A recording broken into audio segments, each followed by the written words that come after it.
Assalamualaikum warahmatullahi wabarakatuh.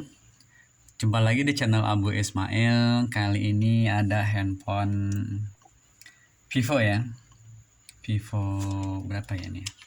Tadi kata yang punya Vivo Y95 ya. Saya juga belum tahu ya.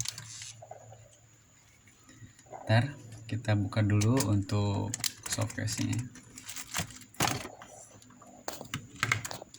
Vivo Y95. Tapi kalau di belakangnya ya Vivo Y95. Oke, nanti kita lihat ya. Ini permasalahannya, kata yang punya lagi dicas tiba-tiba mati. Nah, tapi suara masih ada, getar gitu ya. Kadang ada panggilan telepon. Jadi mungkin untuk kita pastikan itu layar LCD ya. Jadi bukan maksud LCD-nya ya. Jadi LCD dia tidak tampil ya. Bisa jadi karena dia ngehang atau dari soket LCD, ataupun dia dari backlight ya atau lampu LCD. Tapi dari kronologinya itu dia tidak jatuh ya. Katanya habis ngecas terus dinyalakan nggak bisa. Oke, bagi yang baru gabung, jangan lupa dukung terus channel Abu Ismail. Mohon dukungannya dan subscribe-nya ya. Mohon dukungannya supaya channel ini bisa update setiap saat, dan saya ucapkan terima kasih bagi yang sudah subscribe, dan yang belum juga saya ucapkan terima kasih. Semoga semuanya diberikan kelancaran dalam hal rezeki, dan semoga channel ini terus berkembang, karena tanpa kalian semua channel ini tidak akan bisa berkembang. Oke, kita langsung cek saja ya. Coba kita nyalakan ya. Ini posisi mati ya, mati apa hidup ya, kurang tahu ya. Kita nyalakan tombol on di sini ya. Nyalakan, ada getar ya, tapi nggak ada tampilannya. Coba kita ngecas ya, barangkali baterainya dia habis. Coba dulu pakai cas. Ada suaranya ya, ada notifnya ya, notif untuk pengecasan bahwa dia masuk, tapi nggak ada suara. Apa ngeheng atau apa ya? Oke, kita coba bongkar dulu ya. Dibongkar dulu, nanti kita coba lepas baterainya, karena ini baterai tanam jadi kita perlu dibongkar. Terkadang ada beberapa handphone yang perlu direfresh ya baterainya itu ya. Mungkin seminggu tidak dimatikan, sehari 24 jam ya, bahkan ada yang setahun nggak pernah mati. Jadi ya dia perlu refresh ya. Mungkin karena software juga. Bentar ya, ini saya nyari SIM injektornya, nggak ada. Pakein aja ya. Jero pentul kita buka dulu untuk SIM tray-nya ya, atau tempat SIM-nya menggunakan SIM injektor atau jero pentul. Ini nggak ada SIM-nya ya. Kita buka menggunakan opening tool atau obeng PP ataupun yang lainnya. Ini opening tool ya. Yang nggak punya silahkan pakai bekas ATM ataupun bekas kartu SIM card bisa ya. Ini bekas TS tablet ya. Cara untuk cari celahnya kita di tempat SIM ya. Kita coba dulu ya. Bentar ya. Ini ada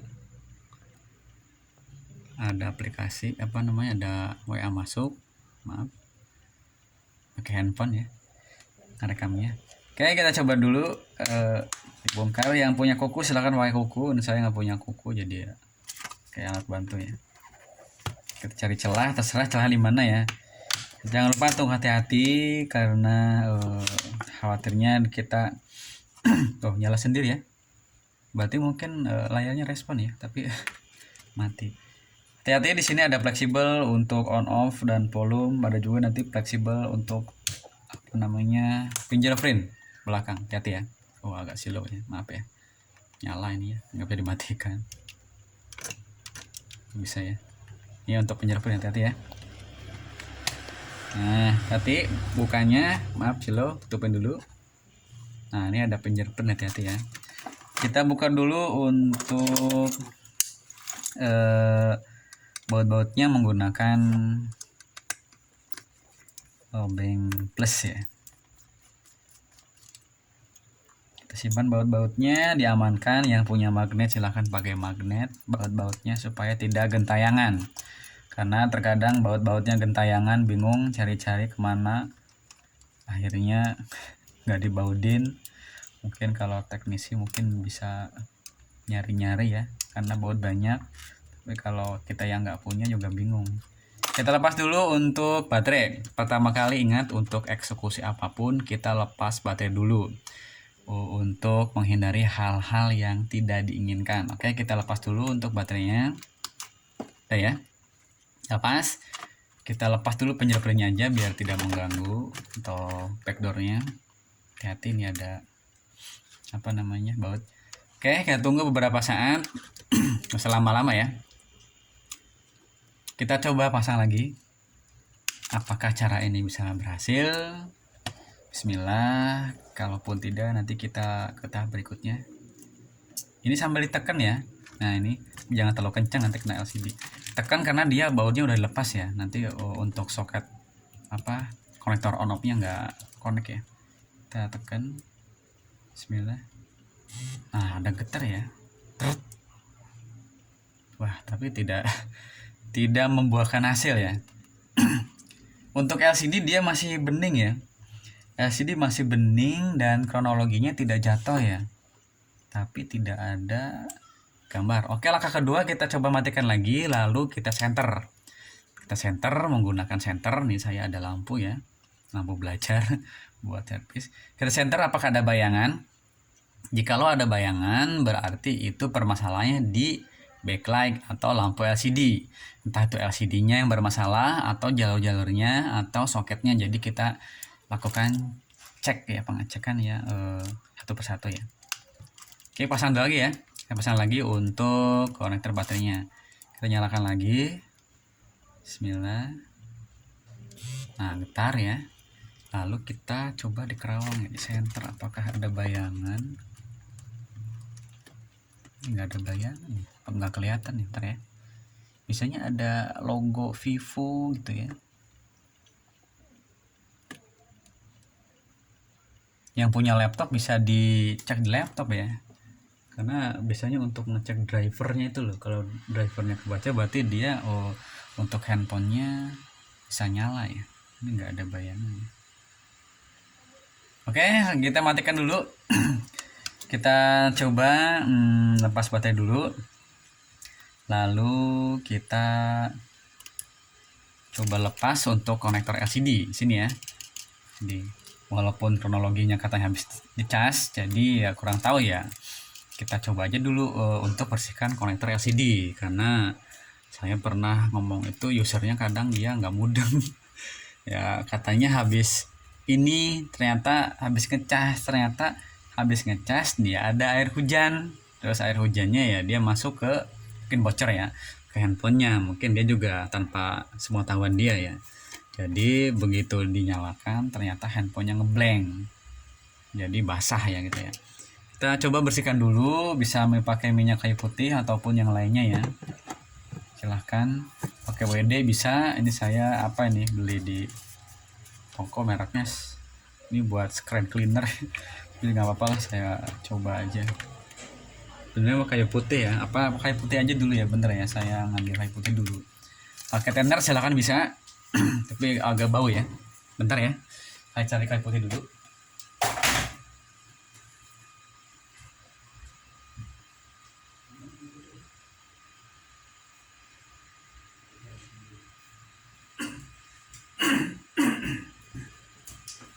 Oke, ini untuk kayu putihnya udah siap.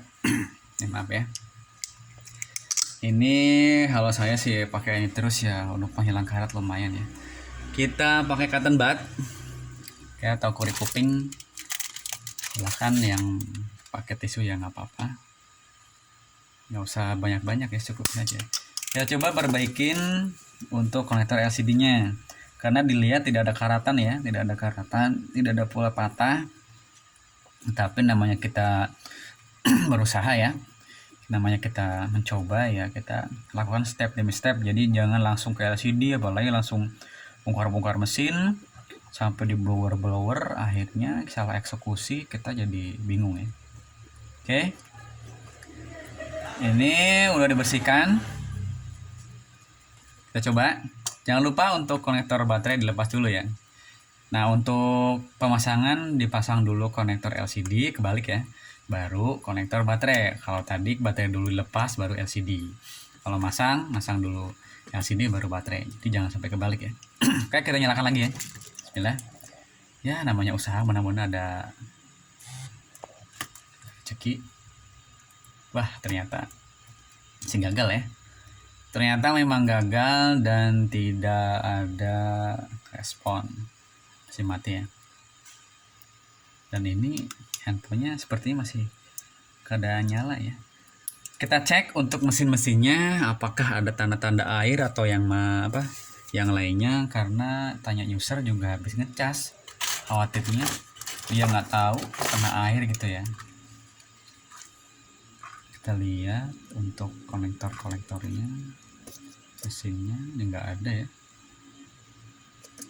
dan ini pun bersih ya, nggak ada basah-basah ya. Kita curiga, kita coba dulu pakai LCD baru. Coba saya carikan dulu LCD-nya. LCD Vivo Y95 ya. Bentar ya. Nah, ini saya nyiapin LCD-nya. Udah siapin LCD-nya baru ya. Nah, ini bisa dilihat. LCD TS Vivo Y9193 Y95, bentar agak buram. Nah, sama ya. Jadi 91, 93, 95 sama untuk LCD-nya. Kita coba dulu untuk LCD-nya, nggak usah dipasang dulu, maksudnya nggak usah dirapikan dulu. Kita coba dulu seperti ini dulu aja ya. Yang penting nanti hidup baru kita lakukan prosesnya. Oke, ini udah ya. Yang penting kita lihat dulu. Bismillah, kita nyalakan. Belum pas ya. Kita nyalakan, on off-nya nggak kelihatan ya. On off-nya, bismillah.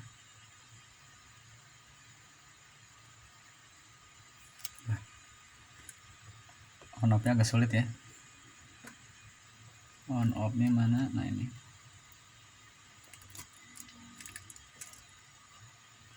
Oke, bismillah. Nggak bisa. Nah, itu. Nah, kelihatan Vivo ya. Bisa dilihat Vivo Android. Jadi permasalahannya fix di LCD ya. Oke, kita langsung saja dimatikan aja ya. Nggak usah nunggu ke menu ya, nanti videonya terlalu panjang ya. Kita langsung matikan saja, berarti ini kita fix LCD lagi. Jadi kita lakukan penggantian LCD ya. Jadi untuk tahapan-tahapannya yang termudah dulu ya, kita cek baterainya dulu, baru konektor, baru LCD, coba dulu, nanti baru ke yang lainnya. Dibuka saja, sepertinya ini baterainya udah dibuka ya, tapi kenceng. Buka baterai biasa pakai yang tipis, kita buka dulu baterainya. Ternyata di sini ada konektor UI board ya, menuju board cas ya. Hati-hati kesenggol. Ternyata udah kebuka.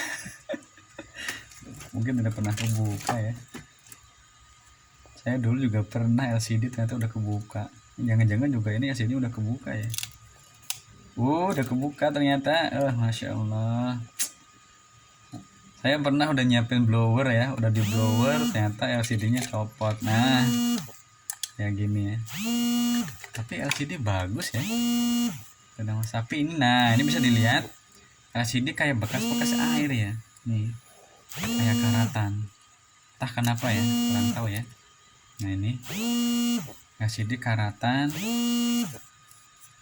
Nah, kayak udah lama ya, kayak kena rembesan air ya. Oke, kita lakukan penggantian dan alhamdulillah ini sudah dilepas, tidak di blower lagi. Jadi untuk mempersingkat waktu, kita kasih lem dulu ya. Kasih lem, silahkan lemnya menggunakan lem apa saja, bebas. Untuk penting botol cernih ya. Ini saya menggunakan T8000 ya. Bisa dibeli di toko handphone, spare part ataupun di marketplace, toko online ya. Untuk pengeleman hati-hati, jangan terlalu banyak, jangan pula terlalu sedikit. Ini kenapa apa namanya nggak saya bersihkan ya, berhubung udah bersih, tidak ada kotorannya, jadi saya langsung pasang saja ya. Bagi yang pecah atau apa namanya ada kotoran, saya akan dibersihkan terdahulu ya. Bersihkan dulu karena khawatirnya dia ganjel ya, apalagi bekas kasih dipecah ya, biasanya ada pecahan yang tersisa ya. Kalau layar poni begini biasanya dia ujung-ujungnya frame-nya agak, pojoknya itu apa, sisi-sisinya agak tipis ya, jadi untuk kedudukannya agak tipis, jadi kita ngelemnya harus agak banyak dikit biar kuat, biar usernya nggak apa namanya nggak balik lagi, maksudnya biar nggak copot LCD-nya ya. Terkadang lem ori juga copot ya, sering sekali itu untuk layar poni itu LCD-nya copot ya. Alhamdulillah LCD nggak putus ya fleksibelnya.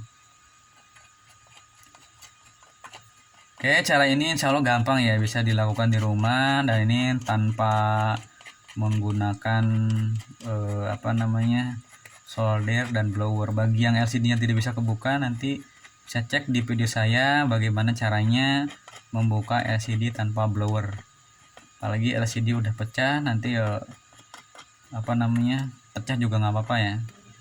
Jadi kita nanti tanpa blower, bisa menggunakan kayu putih dan alat yang mudah dicari ya, sangat sederhana ya. Yang punya blower silahkan pakai blower, untuk angin dan heaternya disesuaikan nih. Hati-hati kamera ya, tutupin pakai jempol, hati-hati takutnya terkena apa namanya lem, karena kamera itu sensitif ya, jadi kena sedikit nanti malah burem ya.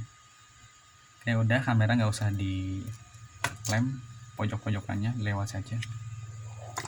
Yang punya double tip silahkan pakai double tip untuk tengah-tengahnya biar kuat ya.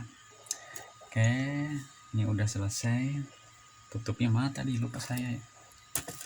Oh ya, ini nih, sini. Udah, taruh dulu ya. Yang punya double tip silahkan pakai double tip, yang tidak punya nggak apa-apa, langsung aja. Ini saya pakai double tip sambil menunggu kering untuk premnya, pengelemannya. Jadi pakai double tip ya, kasih aja 2 ya, 2 per 3, biar soalnya ini kalau layar poni ini terlalu tipis ya pojok-pojoknya. Kita nyari ujungnya dulu, belum ketemu. Nah, udah ya.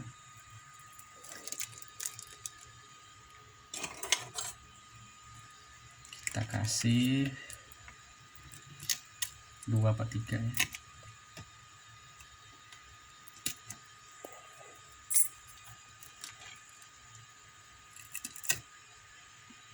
Nah, disesuaikan ukurannya. Nah, saya kasih 2 saja ya, nggak usah banyak-banyak ya.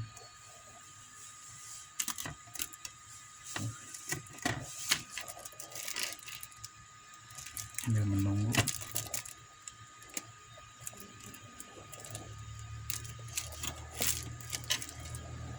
Maaf, kameranya kurang kelihatan.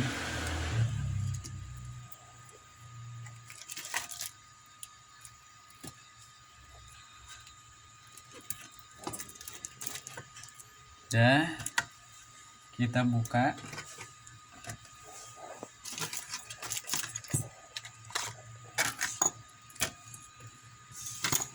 Ini belum saya bereskan ya, masih berantakan ya, maaf ya. Tadi habis ngantri jadi belum sempat saya bereskan. Meja servisnya berantakan banget, padahal baru tadi pagi saya rapihkan ya, berantakan lagi. Nah udah ya, udah kita cek untuk lemnya, mudah-mudahan yuk kering, masih basah ya, tunggu sebentar, kita fokus ke LCD dulu ya. LCD-nya kita buka segel-segelnya. Jadi yang beli di online jangan lupa dicoba dulu, jangan dilem ya, karena biasanya ada garansi 3 hari. Jadi segel jangan sampai rusak. Jadi garansi tes ya, bukan pasang ya. Ini dibuka dulu, apabila ini udah oke, baru kita buka segelnya, takutnya ganjel ya. Nah gini, kalau belum dicoba jangan dibuka dulu, nanti garansi batal ya. Nah ini dirapikan dulu supaya nanti tidak ganjel ke ke frame ya, saat pengeleman. Oke, udah oke. Jika di sini tidak ada di komponen sini tidak ada solasi, tolong dipasang solasi ya. Nanti khawatirnya dia konsleting sama frame-nya ya. Jadi ini udah ada ya, udah disolasi, karena dari sebagian LCD itu ada beberapa LCD yang belum disolasi. Ini udah ya. Oke, ini udah kering ya. Untuk pemasangan kita coba di bawah dulu ya, karena posisi LCD di bawah. Coba di bawah dulu. Bismillah. Hati-hati ya. Hati-hati untuk memasang LCD karena cukup rawan, gampang sulit. Biasanya saya untuk pemasangan itu jasanya 100.000 ya, karena kita lihat juga faktor resikonya juga ya. Untuk HP jadul biasanya 50.000, untuk HP keren kayak gini yang poni-poni gini misalnya 100.000. Hati-hati ya, jangan langsung ditekan ya, pelan-pelan saja sambil begini. Udah kira-kira udah pas sama frame-nya, lalu kita simpen. Ingat pakai alas, jangan lupa di alasnya bersihkan dulu, takutnya ada baut yang ganjal, bisa pecah LCD-nya. Lalu kita paskan untuk fleksibelnya paskan, diurut. Nah gitu ya, biasanya udah ada lemnya ya. Maaf ya kurang kelihatan ya. Nah gini ya. Oke, ini udah oke. Hati-hati jangan terlalu tekan ya. Jangan terlalu tekan, khawatirnya kena LCD, makanya LCD-nya diganjel ya.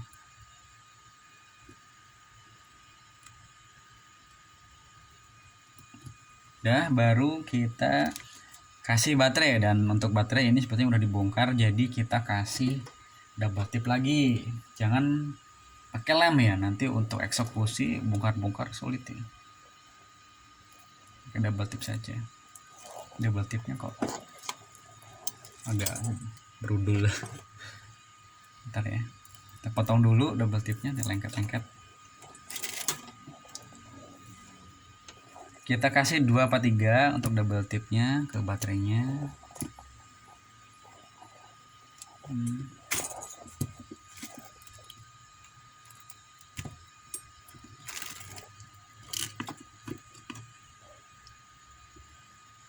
Mau 2 ya nggak apa-apa ya, jangan sampai nggak dikasih ya, khawatir nanti lepas ya.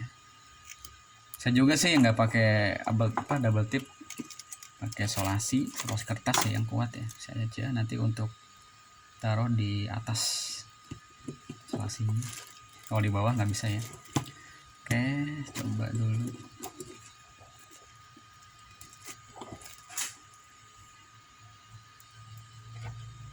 Kita pasin, lalu kita buka untuk solasinya, double tipnya.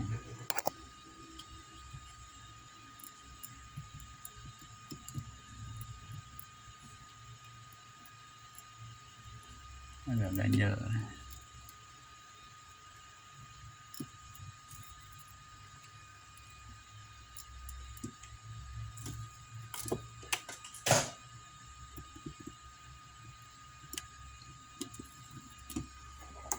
Lalu kita pasang ya, usahakan fleksibel, jangan sampai kejepit. fleksibel LCD-nya, jangan sampai kejepit ya. Kita pasang. Bismillah, jangan terlalu tekan. Lalu kita pasang, jangan lupa ya ada konektornya dipasang yang LCD. Baru counter baterai, paskan dulu. Baru kita pasang untuk kalengnya, kaleng penutup. Ini jangan sampai lupa ya, jangan sampai hilang. Fungsinya dia biar kuat. Oh ya, lupa ya, ini belum dipasang apa namanya fingerprintnya. Ini dia biar kuat, biar LCD atau apa namanya soketnya tidak jengat ya, tidak ngangkat nanti lepas. Pasang dulu untuk fingerprintnya. Nah, udah pasang. Kalau kita pasang tutupnya, udah rapi, baru kita baut-bautin. Pasang bautnya. Punya ada 3, jangan lupa, jangan sampai hilang. Nah, kalau begini kan kenceng ya, jadi bila mana jatuh itu dia nggak cengat fleksibelnya.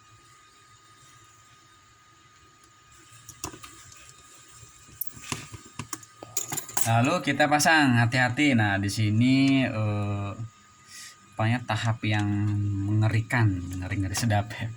Jadi pemasangan prem ini sungguh-sungguh harus hati-hati ya, karena terkadang kita buru-buru akhirnya LCD dinyalakan blur karena kepencet, keteken.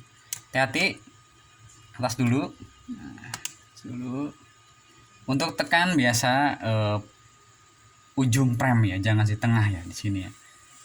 Nah, ke tulangnya ya, pelan-pelan saja. Nah, gitu. Penting udah bunyi tek tek, kalau susah jangan dipaksa, nanti malah pecah. Nah, di sini juga sulit ya, hati-hati ujung sini. Nah, di sini agak sulit, bentar ya kameranya. Nah, ini di ujung sini agak sulit, jadi hati-hati, pelan-pelan saja. Nah, hati-hati sekali, hati-hati jangan sampai tombok.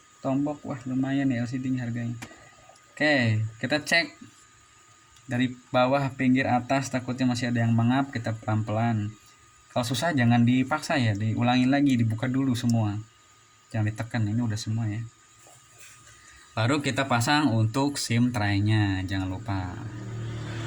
Setelah itu baru kita nyalakan untuk LCD-nya. Bismillah, mudah-mudahan nggak blur. Nah, normal ya, alhamdulillah. Deg-degan soalnya kalau masang LCD itu ketika kita cek normal semua, ternyata pas dipasang kita buru-buru, ketekan, blur, atau fleksibel di bawahnya ketekuk, kejepit, blur. Oke, kita siapkan karet. Mau pakai karet atau pakai yang lainnya silahkan. Siapkan karet. Saya siapkan karet untuk mengikat LCD. Biasanya nanti kita ikat kurang lebih 1 jam ya, jangan lama-lama ya, jangan lama-lama biar LCD-nya enggak rusak ya. 1 jam. Nyalanya agak lama nih, default terus. Oh, bisa ya. Kita bisa lihat ya, kita lihat, coba apakah blur. Bentar, ini agak sulit. Kita ngeblank, oh bisa ya, sandi, darurat. Daruratnya mati terus, agak sulit ya daruratnya. Daruratnya nggak bisa ya. Coba kita lepas dulu LCD-nya. Nah, kan ngeblank HP-nya ya, jadi daruratnya nggak bisa jalan. Nah, itu bisa lihat ya. Nah, mungkin udah kayaknya tadi agak ngeblank mungkin ya. Oh, ini belum bisa. Penting ini nggak ada blur ya.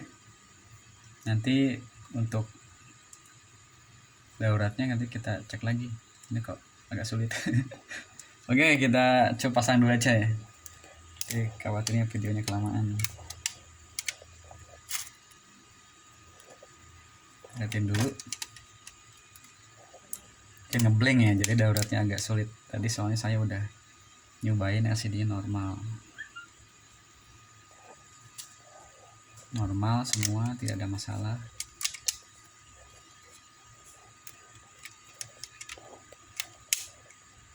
Sebelumnya udah saya coba ya ke HP yang lain LCD-nya dan normal. Karena secukupnya, jangan lama-lama ngikatnya. Oke, ini cukup lama videonya karena masang LCD juga cukup hati-hati ya. Belum bisa, batal bisa. Nah, ini bisa darurat ya. Ternyata tadi ngeblank ya. Ya, bisa ke panggilan darurat. Oke, ini coba bisa semua dan ini tidak ada garis-garis ya, normal semua ya.